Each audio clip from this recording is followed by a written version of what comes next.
Bless you, family. All power to people is indeed your minister, Minister Stretch Sanders. In times like today, we must consider everything we go through a joyful situation. What I mean by that is count it all joy.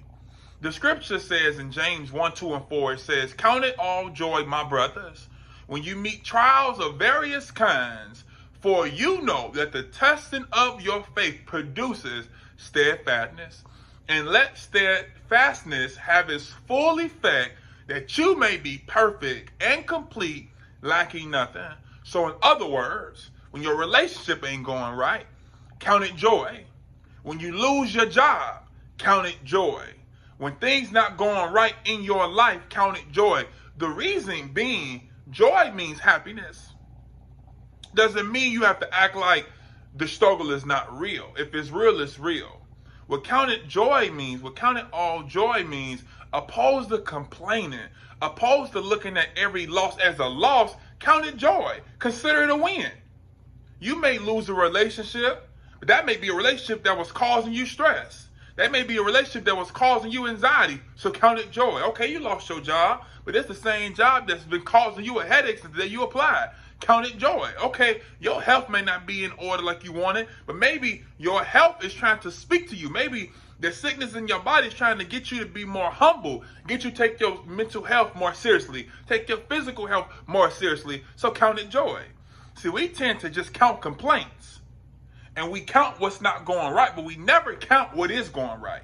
And the things that may appear to look like they're going wrong, we got to stop in our tracks and count it joy.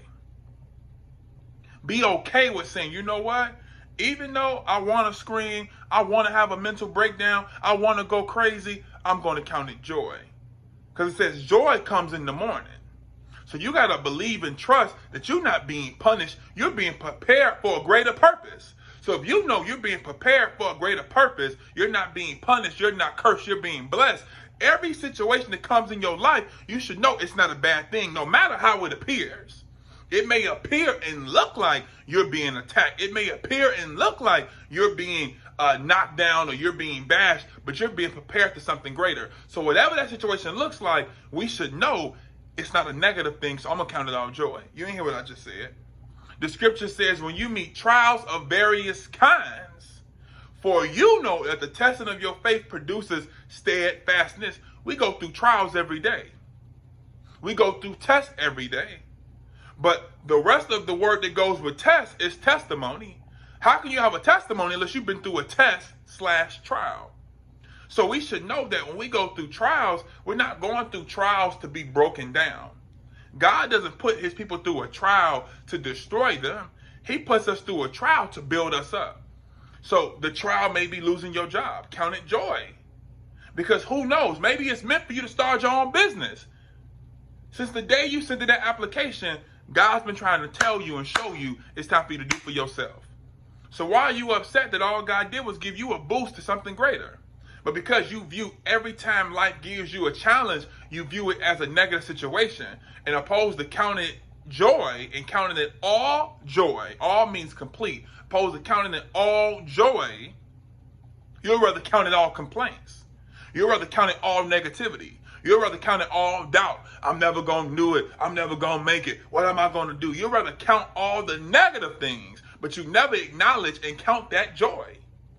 Because again, if you know your heart, you strive to live right, you strive to be right, you should know that life gives you nothing that's going to break you down. Everything that life gives to us is for us.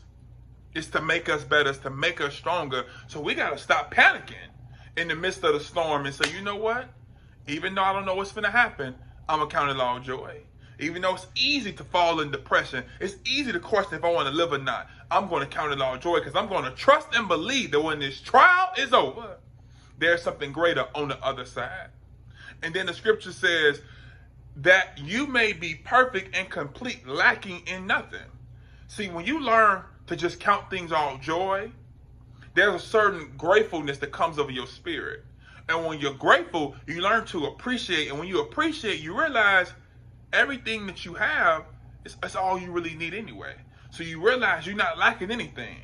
When you so focused on what's not going right and what's not going this and what's looking like this, you don't have time to appreciate what you have. So therefore, you always go through life thinking you're missing something. You always go through life thinking something's incomplete. But the whole time, you're lacking in nothing. Everything you need, God has already given it to you. You just have to change how you think. And you change how you think by saying, hey, I'm going to surrender in a joyful way. No matter what goes wrong in my life, no matter what's happening, no matter what seems to be piling on me, trying to bring me down, I'm going to count it joy.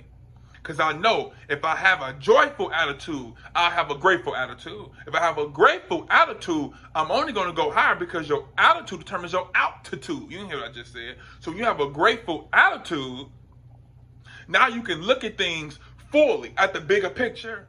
When you look at the bigger picture, you realize the whole time you had everything that you needed. It was just on you. You upset that that friend left you, but that's the same friend that stabbed you in the back.